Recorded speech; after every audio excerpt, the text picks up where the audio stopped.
കുട്ടികൾക്ക് പലപ്പോഴും കാരണങ്ങളില്ലാതെ സ്പോട്ടിംഗ് വരുന്നത് ശ്രദ്ധിച്ചിട്ടില്ലേ? സ്പോട്ടിംഗ് എന്ന് പറഞ്ഞാൽ മാസമുറയല്ലാതെ ഇടയ്ക്കുള്ള സമയത്ത് രക്തം ചെറിയ ഡ്രോപ്പ് പോലെ ഇടയ്ക്ക് പോകുന്ന ഒരു അവസ്ഥയാണിത്. അടിവസ്ത്രത്തിൽ പലപ്പോഴും ഈ ബ്ലഡ് സ്പോട്ട് പറ്റിയിരിക്കുമ്പോഴായിരിക്കും ഇത് ശ്രദ്ധിക്കുന്നത്.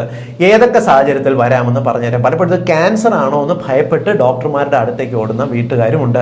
ഇതിനകത്ത് പ്രധാനമായിട്ടും മനസ്സിലാക്കേണ്ടത് സ്ത്രീകൾക്ക് സ്പോട്ടിംഗ് വരുന്നതിന്റെ ഏറ്റവും പ്രധാനപ്പെട്ട കാരണം അവരുടെ ശരീരത്തിൽ ഹോർമോണൽ ചേഞ്ച്, അവരുടെ ഈസ്ട്രജൻ പ്രോജസ്ട്രോൺ ഹോർമോണിൽ വരുന്ന ചെറിയ ഏറ്റക്കുറച്ചിലുകളാണ്.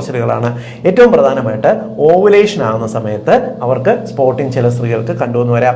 മാസമുറയ്ക്ക് തൊട്ട് മുമ്പ് ചില സ്ത്രീകൾ ചെറിയ സ്പോട്ടിംഗ് പോലെ കണ്ടുവന്ന് വരാം. സ്ത്രീകൾക്ക് അതേപോലെ തന്നെ ഏതെങ്കിലും തരത്തിലുള്ള ഇൻട്രാ യൂട്രൈൻ ഡിവൈസുകൾ, ഇപ്പോൾ കോപ്പർ ടി പോലുള്ള ഏതെങ്കിലും IUDs ഉപയോഗിക്കുകയാണെങ്കിലും സ്പോട്ടിംഗ് കാണാനുള്ള സാധ്യതയുണ്ട്. മാത്രമല്ല പ്രഗ്നൻസി തുടങ്ങുന്ന സമയത്ത്, അതായത് ഗർഭിണിയായി ആദ്യത്തെ 1-2 ആഴ്ച അവരുടെ ഈ വയറിനകത്ത് ഓവം അല്ലെങ്കിൽ ഭ്രൂണം വന്നിട്ട് യൂട്രസിനകത്ത് ഒട്ടിപ്പിടിക്കുന്നതിന്റെ ഭാഗമായിട്ട് ചിലപ്പോൾ ചെറിയ സ്പോട്ടിംഗ് പോലെ കണ്ടുവന്ന് വരാം. ഇവിടം കൊണ്ട് മാത്രം തീരുന്നില്ല.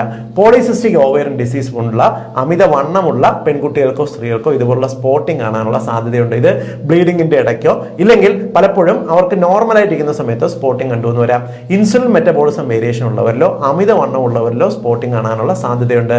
സെർവിക്സിൽ ചെറിയ സിസ്റ്റ് ഉള്ളവർക്ക്, നബോത്തിയൻ സിസ്റ്റ് പോലുള്ള പ്രോബ്ലംസ് ഉള്ളവർക്കും സ്പോട്ടിംഗ് കാണാനുള്ള സാധ്യതയുണ്ട്. മാത്രമല്ല സെർവിസൈറ്റിസ് പോലെ അതേപോലെ ഏതെങ്കിലും തരത്തിൽ ഒരു നീർക്കെട്ടോ അണുബാധയോ ഉണ്ടെങ്കിലോ ഇത്തരത്തിൽ സ്പോട്ടിംഗ് കാണാനുള്ള സാധ്യതയുണ്ട്.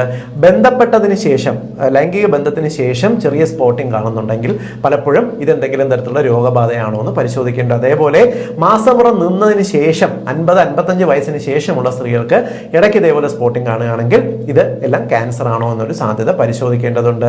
അമിതമായിട്ട് ഇടയ്ക്കിടയ്ക്ക് സ്പോട്ടിംഗ് കാണുകയാണെങ്കിൽ നിങ്ങളൊരു ഡോക്ടറെ കണ്ടിട്ട് ഇതെന്താണ് എന്ന് ഒന്ന് പരിശോധിച്ച് മനസ്സിലാക്കുന്നത് നന്നായിരിക്കും. എല്ലാ സ്ത്രീകളുടെ അറിവിലേക്കായിട്ടൊന്നും ഷെയർ ചെയ്ത് കൊടുത്തോളൂ.